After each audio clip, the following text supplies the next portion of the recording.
మహిళా reservation bill, నియోజకవర్గాల పునర్విభజన బిల్లు పార్లమెంటులో ప్రవేశపెట్టారు సరే. మరి పాస్ చేయించగలరా అన్న ప్రశ్న ఇప్పుడు కీలకంగా మారింది. ఇవి రాజ్యాంగ సవరణ బిల్లులు. ఇలాంటి బిల్లులు చట్టరూపం దాల్చాలంటే పార్లమెంట్ ఉభయ సభల్లో 2/3 మెజారిటీ తప్పనిసరి. కేవలం అధికార పక్షానికి ఉన్న బలం సరిపోదు కాబట్టి ప్రతిపక్షాల మద్దతు లేకుండా వీటిని ఆమోదించుకోవడం ప్రభుత్వానికి కత్తి మీద సాము లాంటిదే. ప్రస్తుతం లోక్సభలో ఎన్డీఏ కూటమికి స్పష్టమైన మెజారిటీ ఉన్నప్పటికీ రాజ్యాంగ సవరణకు అవసరమైన 2/3 బలం ఒంటరిగా లేదు. రాజ్యసభలో పరిస్థితి మరింత క్లిష్టంగా ఉంది. మరోవైపు కాంగ్రెస్ నాయకత్వంలోని ఇండీ కూటమిలో అనేక ప్రాంతీయ పార్టీలు బలంగా ఉన్నాయి.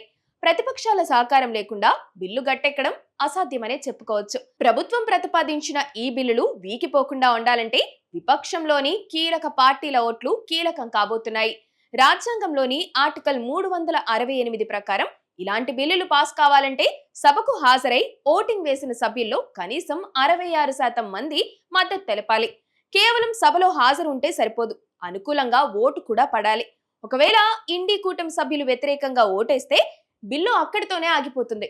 అందుకే ఇది కేవలం శాసన ప్రక్రియ మాత్రమే కాకుండా ప్రభుత్వ వ్యూహానికి, ప్రతిపక్షాల ఐక్యతకు మధ్య జరుగుతున్న పెద్ద రాజకీయ పోరాటంగా కనిపిస్తుంది. బిల్లు ఆమోదం పొందటానికి ప్రధానంగా 3 మార్గాలు కనిపిస్తున్నాయి. మొదటిది, ప్రతిపక్షాలు ఈ అంశంపై ప్రజల్లో ఉన్న సానుకూలతను దృష్టిలో ఉంచుకొని ప్రభుత్వానికి బేషరతుగా మద్దతు ప్రకటించడం. రెండోది, ఓటింగ్ సమయంలో ప్రతిపక్ష సభ్యులు సభకు గైర్హాజరు కావడం లేదా వాకౌట్ చేయడం.